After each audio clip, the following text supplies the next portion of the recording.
All right, what's a motion graphics course without a text lesson?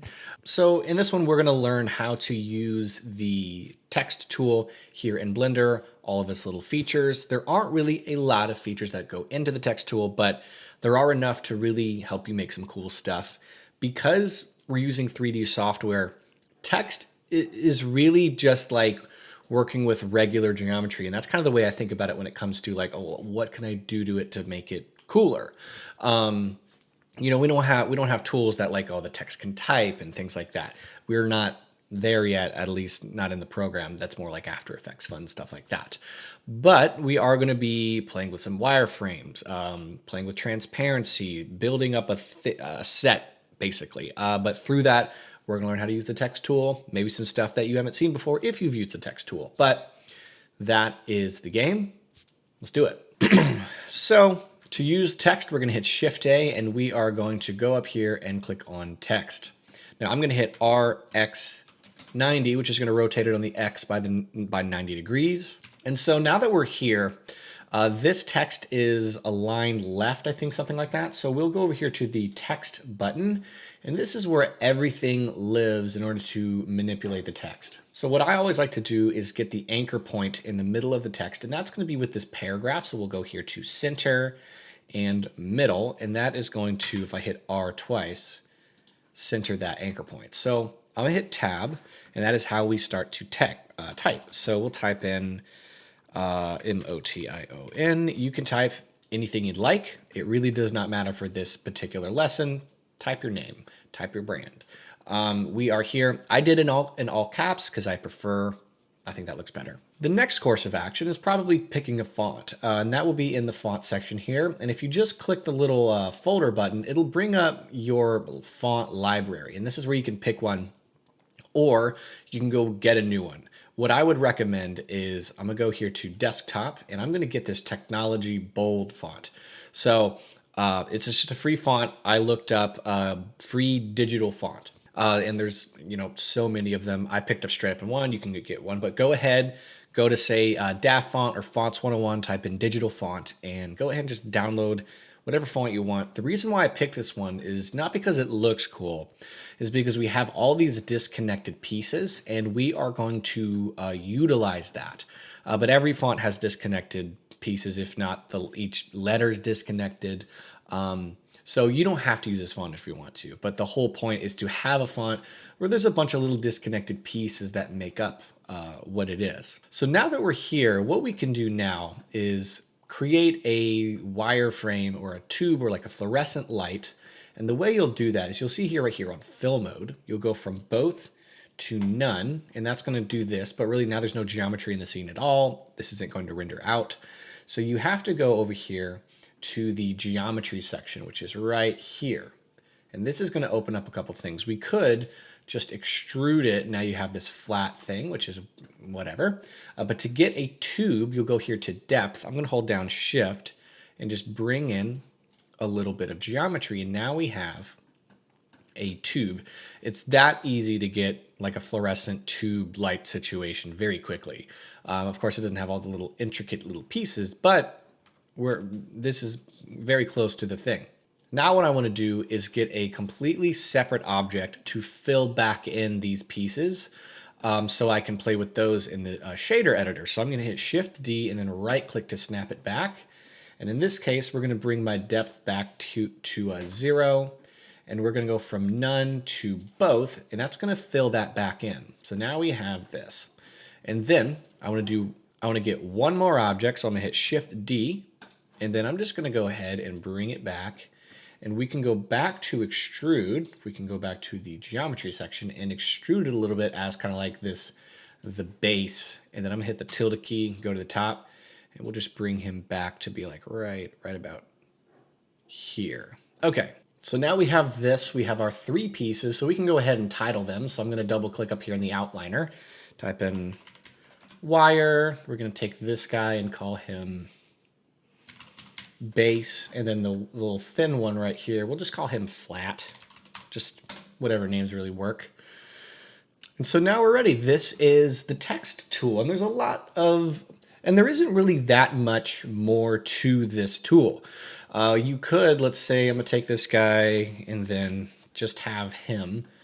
And you could play with your character spacing. You can play with your word spacing if you want. You have line spacing. So if you have more, there's a lot of things. You can also play with offset to really get that anchor point exactly where you want it to be.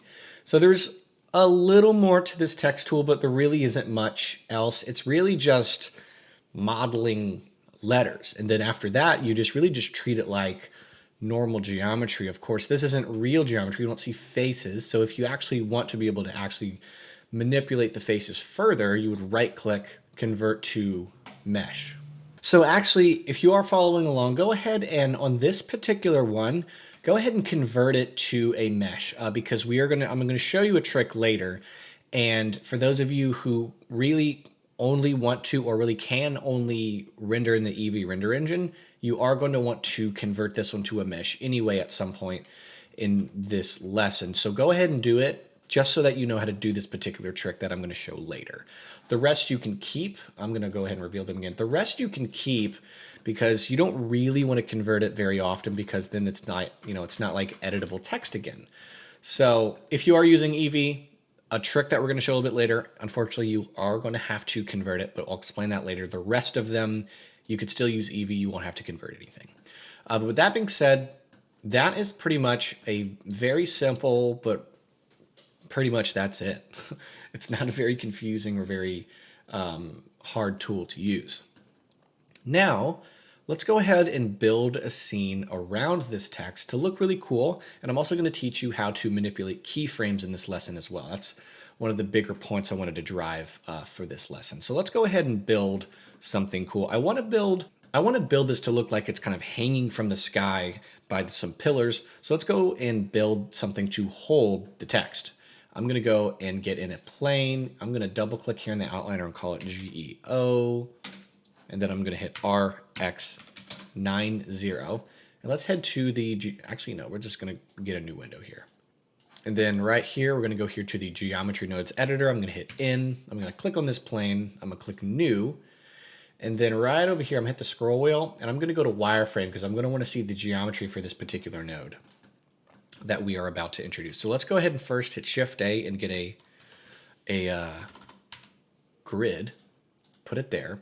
And then I'm going to maybe bring them up a little bit. I'm going to hit the size to be right about here, and then the X size to be about here. And let's go and subdivide it, but keep in mind to keep the faces square. So right now they're more rectangular. And so I want them to be more like that, right? It's not perfectly square. Maybe we need to do one more. That's pretty much square. And I want to introduce a really cool node that we're also going to use again later in a different lesson. I'm not sure which order you're watching this in. So if this is the first time we're seeing the dual mesh, let me show you how dual mesh works. It makes your faces look cool. So let's go DUAL, dual mesh, and put it there. Nothing happened. That is because these faces actually need to be triangular, not square for the dual mesh to work. So we need to get a triangulate node, and we'll put it before the dual mesh. And when we do that, it makes this really cool look. So if I go ahead and remove the dual mesh for a second, this is how our faces look before dual mesh. Again, we need triangles. We now have them, and you can put it here. And now we have a really cool kind of fence type thing to place our text on. And I'm just going to go ahead and move it. We'll go back to this view and move it until it's kind of holding on to the text in a way. So we'll go back to wireframe here. Now I want to create a bit of a geometry nodes based type wireframe of this. And so the way you do that is to get a mesh to curve. Put that here, and now we've converted all of the faces into curves, but there's no geometry. We need to figure out, let's convert this back and place some geometry on this. So we're going to get a curve to mesh.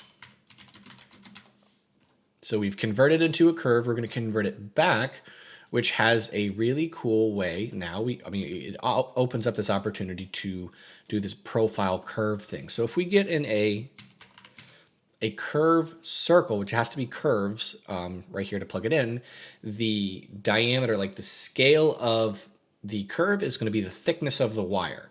That's the way to think about that. And that's going to be this radius here. So we'll plug this into the curve.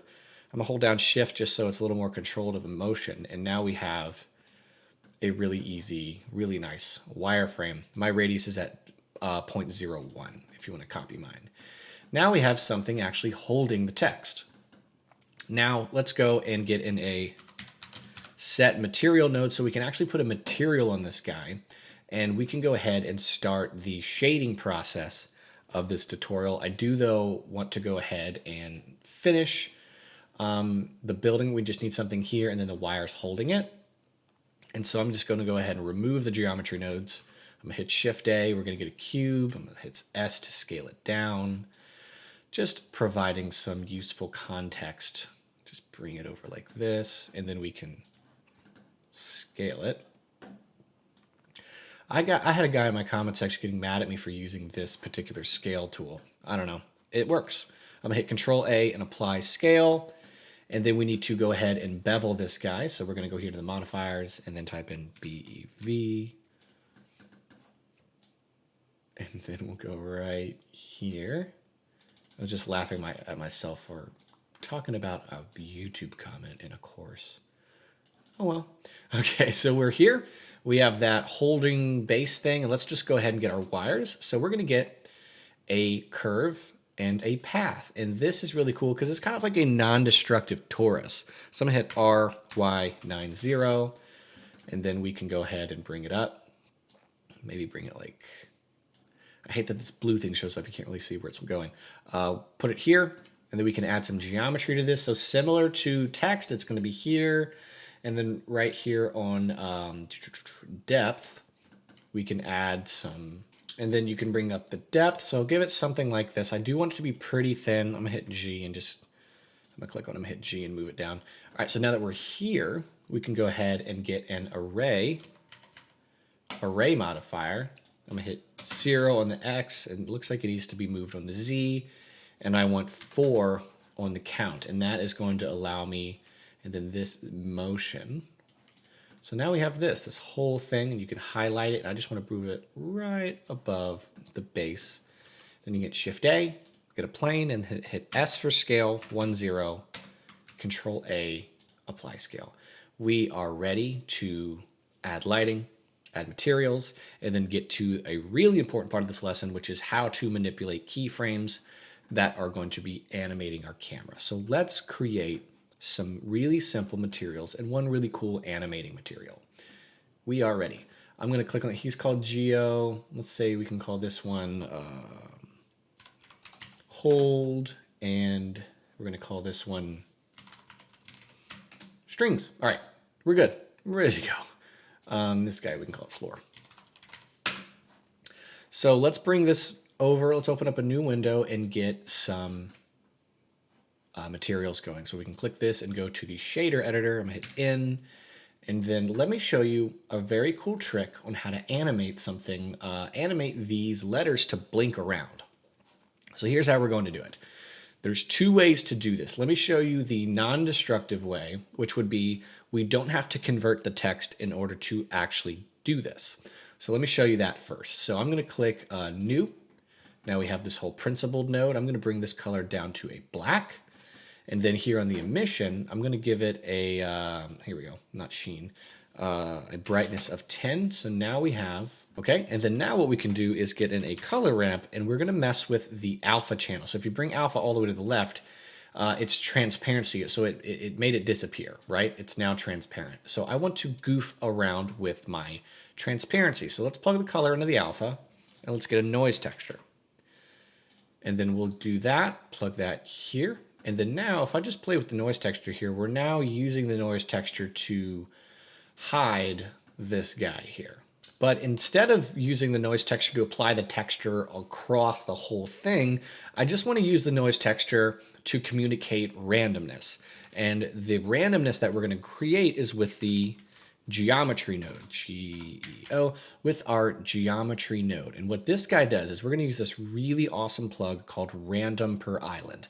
So he is going to recognize the islands, which is these individual disconnected faces. Each of these disconnect, remember when we were, I'm going to hit G and move them. See those individual disconnect pieces that I talked about in the font? This per island recognizes that. So if we plug it into here, we can now see it uses the noise texture to distribute all of that randomness. So we can switch this noise texture over to 4D, and then we can animate this. So I'm bring the detail to 0. And now it's saying randomize the brightness that this color ramp and this noise texture is creating a randomness of, but do that random per island. And so if we say, I'm gonna hit this drop down and click on scene world and scene lights, it is hiding and revealing through transparency that text. So it's really cool. The problem is if I go to material preview, which is the Eevee render engine, it is not going to work. This trick, this random per island thing, see that? It's not working. But this is a very useful trick, and animating things to blink in and blink out on all different types of things is incredibly useful. And I want to be able to use it in Eevee because I do a lot of motion graphics in Eevee. So what do we do? Now, up until this month, we were just using cycles. I don't need to convert the text. Like right now, if I didn't convert the text, I can go back and change this from saying motion to animation or Nathan or whatever. And then the random per island node will still work as long as we're viewing it in the cycles render engine. But because I want to use Eevee, I have to convert it to a mesh, which is what we did. And here's why we converted it. I'm going to go ahead and I'm going to click on this object. I'm going to hit Control I, which inverts everything except that one object. I'm going to hit H so we can just see this guy. So I'm going to go ahead and hit the tilde key and click on front so we can see this text front and center. And I'm going to hit tab to go to edit mode. So now we have all of these faces, but specifically I want to look at these these individual objects. So what I can do first to kind of clean this up a little bit is I can hit X limited dissolve, and that cleaned up all those extra faces. See all this craziness? Creating all these ingons and stuff. You can hit X and limited dissolve, and this little trick here will clean up any unnecessary extra faces. In this case, clean them all up. We have now just have flat faces, which is what we want in order for this effect to work properly. Now we're here. I'm going to hit U to unwrap, and then we are going to go ahead and do a project from view. So whatever we can see, that is how it's going to project the unwrap. So we're going to hit U, project from view, and I'm going to go out of edit mode, and let's go here to the UV editing tab. So now we're back into edit mode here, but you can see this is our unwrapped text. So you can take this guy, I'm going to highlight it, I'm going to hit G to move it, and then S to make it fill up this whole square. And notice if I hit S, it scales the whole thing. What we can do though is go up here and click on individual origins. Right now we're on bounding box center. Median point would do the same thing, but in this case we want to use individual origins, which means every single one of these disconnected faces, keyword there because I mentioned that with the font, but any font, any letter, it's going to work here. But we need disconnected faces. So of course I wouldn't use a font where the entire word is connected by one piece of geometry. That's really not going to happen. I'm really just saying that for your own font choices. But now we have, if I hit S, notice it does this, right? And let's do a very cool thing. I'm going to hit S0. That scaled the faces down to a pixel size, which is very important now. With the material, we're now able to recreate that blinking effect because these are so small. So let's go ahead and do that. Let's head back to layout. And in this case, we're going to go here into the Eevee view just to prove that this works in Eevee. We're now in Eevee view. And let's plug, we're here in alpha, but because it's Eevee, we need to tell it to make transparency work. So I'm going to click on the camera icon, and we're going to switch over to Eevee just for this one thing. And then right here on, well, we need to go to the material here. I almost forgot. Click on the material button, and then right here on blend mode, go to alpha blend. And that is going to allow transparency to work. Now you have to kind of wait for it to load. All right, cool. Now we can go, we can click on the camera here and go back to cycles because the rest of this tutorial I'm going to be doing in cycles, but you can follow it in Eevee if you want. So now if we play with this, it's not going to work because we need to set up some stuff. Let's remove geometry, and instead we're just going to hit Control T. And because we shrunk those UVs, see these UVs are a pixel size, we are going to utilize that with the UV socket and the texture coordinate. So see how the noise texture is working? You can see there's bright and dark floating around. And that's how it's mapping it across, because it's kind of unwrapped in a way, but it's mapping the texture across all the faces, and it sees them as those big faces that we didn't unwrap, right? Imagine it before we shrunk them.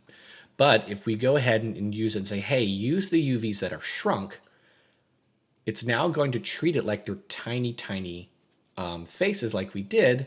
And now if we play with the W, it's going to sweep that noise texture across. But because it's not big, the texture doesn't recognize to scale it across this big thing. It just sees this tiny little pixel-sized face, and that, texture is now doing that.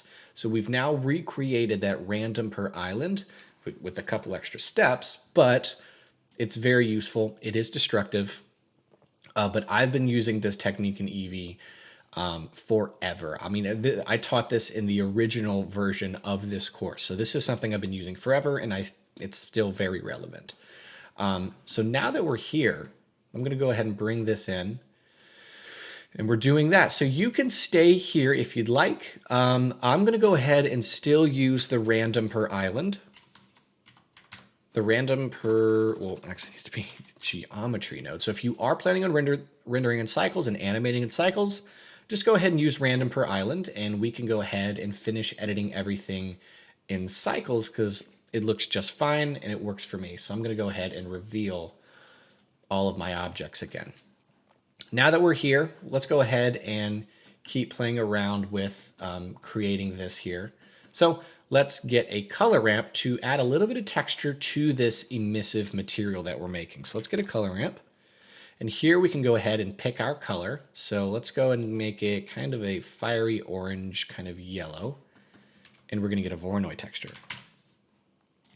We don't want to use this setup. That's not really a mapping setup. So we're going to hit Control T and get a new mapping setup. Use object in this case, and we're going to use color. And that's going to apply this pattern to the emission. I'm going to go to Chebyshev because that's my favorite pattern. And then we can bring the detail up to add some more patterns to this. And then you can crunch this in like that.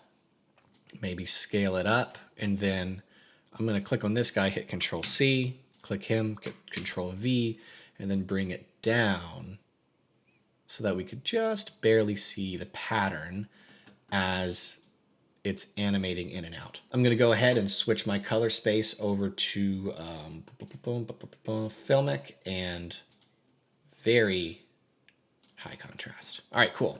Now we have this whole situation blinking around. Let's go ahead and on the wireframe here, if I go here, let's click on the wire. Let's click back on this guy and hit Control C and copy this color. Click on this guy. We're going to click New, make the base color black on emission and give it a strength of 10, and then hit Control V on that color. So now we have this glowing so that the word is still readable even though we have these bigger blocks coming in and out. So that I like that. All right. Now let's click on base. We're going to click New, and we'll make it metallic. So now we're editing the material that's behind our wireframe. Let's get in a color ramp and plug that into the roughness. We're going to make a very simple rough material. Let's get a noise texture and hit Control T, of course, with that object coordinate. We're just making a very simple material. Before I carry on, I want to apply that material to this. So right up here, I'm going to scroll over so I can call this, just give it a name so that I can click on here, grab the rough material, click on this one, grab the rough material, and then we can click on the wireframe, but we have to go to geometry nodes actually to grab it. So click on rough and we'll go back to layout. So now we can watch ourselves edit this material as we go, and then you can click on base in the outliner to see it again. So we have this roughness material. We're going to go ahead and crunch this in here, crunch this in here, bring your detail to 12, bring your roughness pretty high so we get this nice rough material, and then click on the black portion, which is the super glossy parts, and just bring it up so it's not super, super reflective, but just enough where this wireframe can actually kind of interact with the material. I mean with the metal. And then I want to add a little bit of sort of like rough, grungy, dented kind of looking stuff. So we're going to get a bump node, which is going to allow us to kind of eat into the material. So I'm going to plug normal into normal. I want to get a new color ramp. And then we'll plug the noise texture into that, and then plug color into height. So now we have this going on, but if we bring in the color ramp, and we can actually view this in Eevee. So I'll look at the back of it. So we can just kind of look at the wireframe here. We can crunch this in, and it creates this effect. So I want to bring it in like this, and bring my distance to 0.1, bring my strength down a little bit, but we now have this material here. And then you can see how it's kind of extruding out that roughness bit.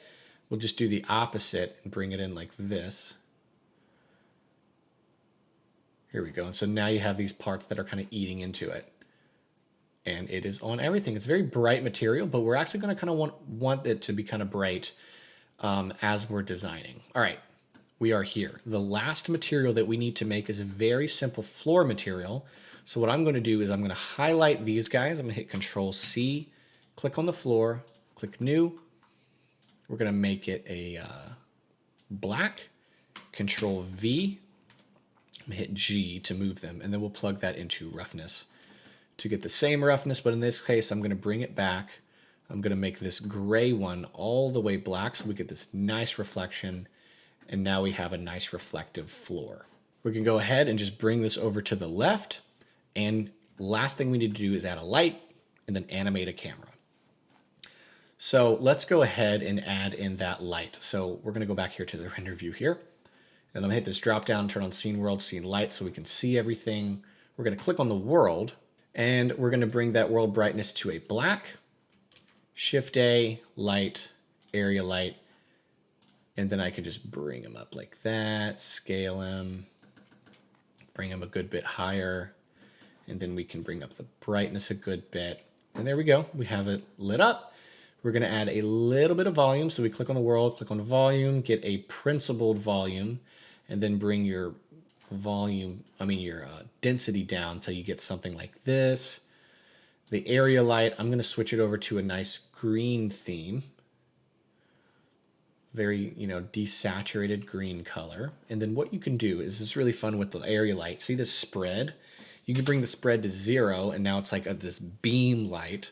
But in this case, it's very wide. It's very wide spread out. So I just want to bring it in a little bit. So I'm going to bring that spread to something like this so it's a little bit more concentrated on our object. The scene is now lit up.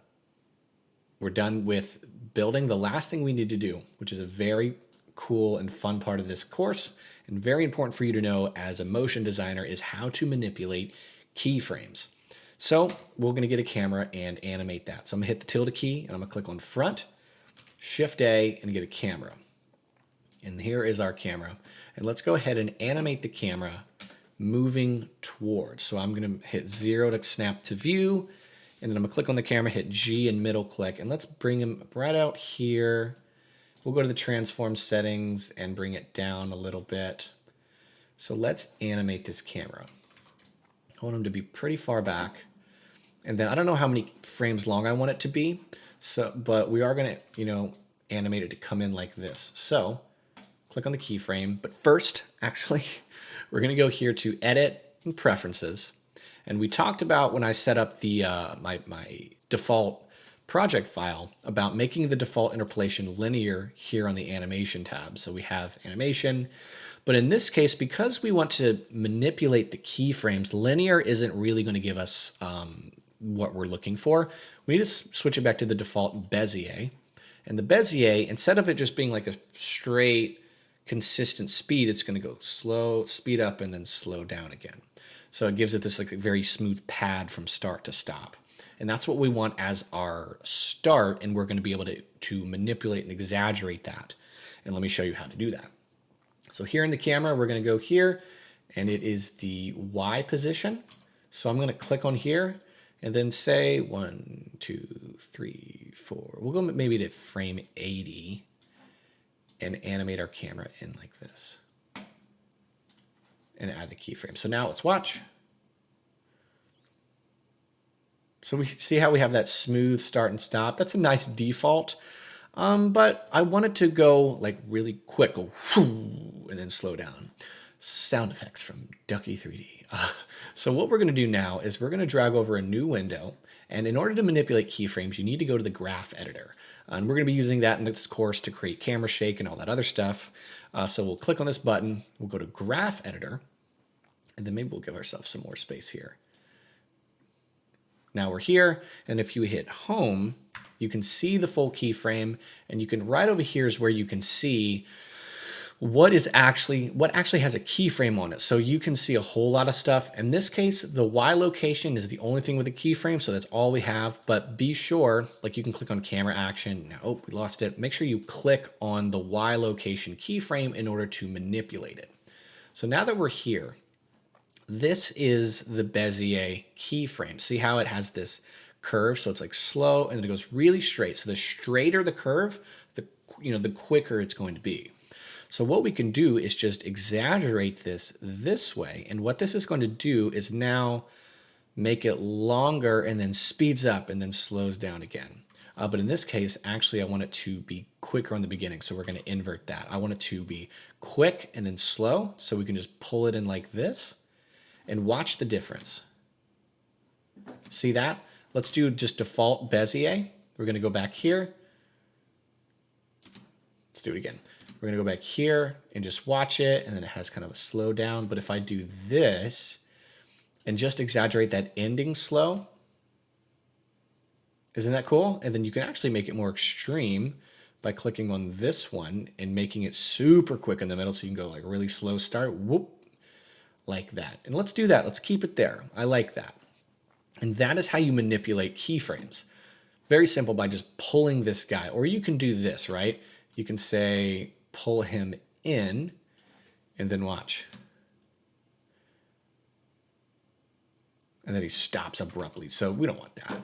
And say I can pull this guy over maybe to frame 100 to give it an even slower stop. So something like this. So now let's watch the animation, right? And then quick, and then a really slow stop. And we'll hold all the way up to 120. So we'll give ourselves 120 frames. There we go. And then let's just go ahead and add a bit of a rotation. So the Y, we'll start the Y like right here. Hit the keyframe, and then we'll go all the way to 100 and type in 0. And then now we have this. So let's go ahead and give that rotation also. So we have the Y Euler rotation. So Y Euler rotation here, and then hit the home button on your keyboard to view that. And so let's just take this one and bring it over just like this. And then maybe bring him in just a little bit. Nice. Perfect. Now we can just go ahead and view this full in layout. Nice. And then let's just go see how that looks in cycles. Boom. And then let's see, can we view it? Kind of. All right, there we go. That is our animation. Or we can view it in Eevee and give scene world, scene lights. Really nice. Perfect. Let's go ahead and just animate the W on this noise texture here that blinks around, and then we will be done with this lesson. So let's head over to, well, we'll just open up a new window. And we'll go here to the shader editor. I'm gonna hit in, and let's play with the W on the 4D here. So let's do that. All right, so now we're here in the shader editor. We can just go ahead and animate the W here, and we can just kind of eyeball how fast we want it to be. So I'm gonna hit, I do want it to be linear, so I'm gonna go edit preferences, and then default interpolation back to linear. And then we'll hit I on the W. We'll go to the end, and then I'm gonna say, it's about a 5-second animation, so we can be like, maybe something like that. Hit I, and then I can just kind of check it out. Cool. That is the animation. And then the last thing I want to do is just turn on, where is it at? Motion blur. Motion blur is super important, and maybe we can exaggerate it all the way to 1 to make it really exaggerated. And so we'll say, let's view frame 39, and we'll render and see how that motion blur looks really quick. So you can see it kind of affecting it here, giving you a little bit of motion blur, but you can have some fun and boost that motion blur up to like 2. And I'm gonna click render again. And now it's really kind of exaggerating it. And you can have a lot of fun with that too, especially if this is like a still image and you really want to communicate fast motion. You can pump that up to 2. But because this is an animation, we want it to be a little more subtle. We'll bring it to 1, and we're done with this lesson. Showed you how to manipulate keyframes, how to do the blinking, how to play with text. This has been a 41-minute recording, but it'll edit down a little bit. But this was a good lesson. There's a lot of really cool things to apply to your motion graphics. Feel free to use this wherever you want. But yeah, lots of just stuff that I'm using constantly in my own work in this particular lesson. So it's very useful. But with that being said, we're done with the lesson. Onward to the next one.